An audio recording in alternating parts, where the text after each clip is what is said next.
사랑하는 성도 여러분, 오늘도 여러분의 모든 길 가운데 주님과 동행하시는 축복이 있기를 소망합니다. 오늘 우리가 함께 묵상하실 하나님 말씀은 사무엘상 10장 1절에서 16절입니다. 정말 예상하지 못한 하나님의 부르심을 받은 사울. 그런데 그 사울에게 사무엘이 기름을 붓습니다. 사울이 얼마나 당황했을까요?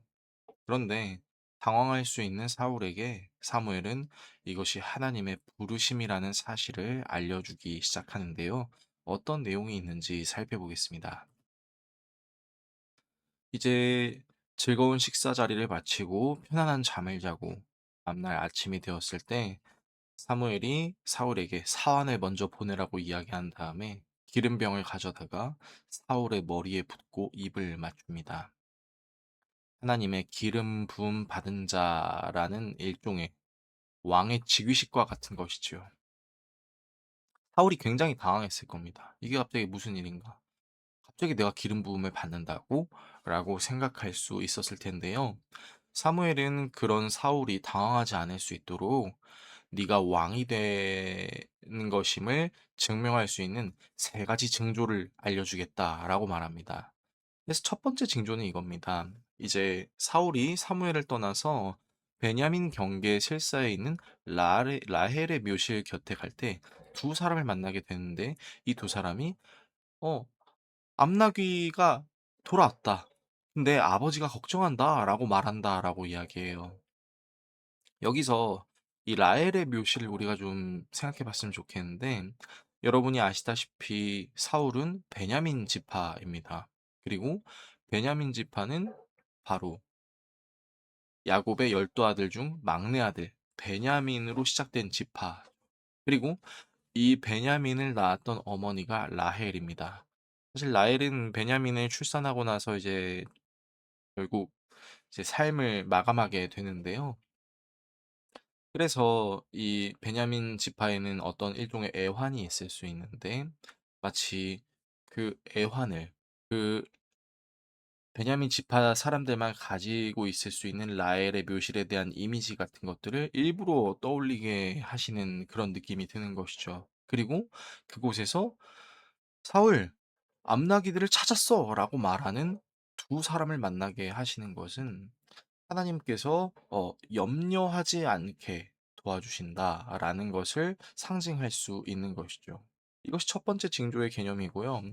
두 번째 징조를 보면은 이제 라헬의 묘실을 지나서 다볼 상수리 나무에 이르게 되는데 거기서 하나님께 예배하러 가는 베델로 올라가는 세 사람을 만나게 되는데 이 세 사람들이 다 이제 하나님께 드릴 제물과 물건들을 갖고 있습니다. 그런데 그중에서 떡 두 덩이를 사울에게 준대요.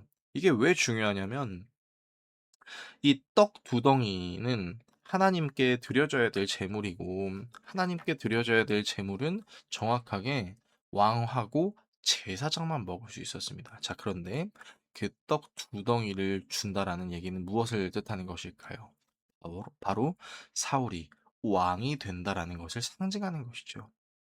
그리고 나서 세 번째 징조를 얘기해 줍니다. 자, 그 후에 하나님의 산으로 사울이 가게 될 텐데 그곳에는 블레셋 사람들의 영문 수비대들이 있는데 그리로 가서 그 성읍으로 들어갈 때 선지자의 무리가 산당에서부터 비파와 소고와 저와 수금을 앞세우고 예언하며 내려오는 것을 만날 것이라고 합니다.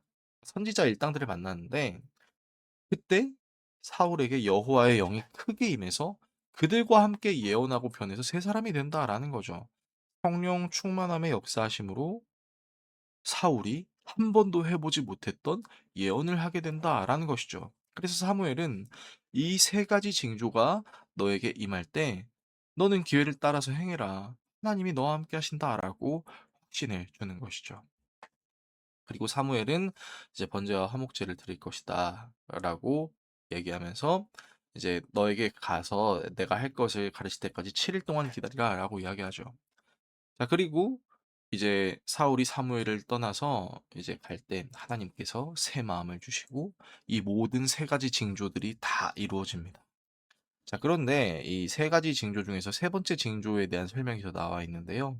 자, 하나님의 영이 사울에게 크게 임해서 정말로 선지자들의 무리들을 만나고 이렇게 예언을 하고 있는데 그것을 이제 사울을 알던 사람들이 보게 되는 것이죠. "뭐야? 사울 아니야? 근데 사울이 지금 뭐 하고 있는 거야?" 아니, "사울이 지금 예언하고 있다고?" 라고 얘기를 하는 겁니다. 그러면서 이제 사람들이 얘기하는 거예요. "아니 사울의 아버지가 누구냐? 사울이 어떻게 저렇게 하고 있냐?" 그러면서 "사울도 선지자들 중에 있느냐?"라고 말합니다. 이게 이제 속담이 되는데 이게 무슨 속담이냐면 "그게 말이 된다고? 진짜라고?" 라는 뜻이에요. 불가능이 가능하게 된 것을 이제 "사울도 선지자들 중에 있느냐?"라는 표현으로 속담을 만든 것이죠. 그래서 사울이 예언하기를 마치고 산당으로 가고 거기서 이제 숙부를 만납니다. 그래서 사울하고 사환에게 묻죠. "어디로 갔냐?" 그래서 사울이 "암나기를 찾다가 찾지 못했는데 사무엘을 만났었어요."라고 얘기하고 이제 사울은 사무엘을 몰랐지만 사울의 숙부는 사무엘을 알고 있었던 것으로 보입니다. 그래서 "아니 사무엘이 무슨 말을 했냐?" 그리고 사울은 이제 "암나기를 찾았다."라고 말합니다."라고 말하면서 사무엘이 말했던 이야기들은 아직 말하지 않습니다. 그렇게 오늘 본문은 마무리됩니다. 오늘의 말씀을 우리의 삶에 어떻게 적용할 수 있을까요? 자, 예측할 수 없으나 신뢰할 수 있는 하나님의 부르심에 대해 생각해 봅시다. 사울은 그저 잃어버린 암나귀를 찾으라는 아버지의 명령을 따랐을 뿐이죠. 하지만 암나귀를 찾으러 나온 사울은 이후에 하나님의 떠난 이스라엘 사람들을 하나님께로 찾아와야 할 왕이 됩니다. 사울이 자기가 왕이 될 거라고 예측했을까요? 전혀 예측할 수 없었고, 한편으로는 '이게 진짜야?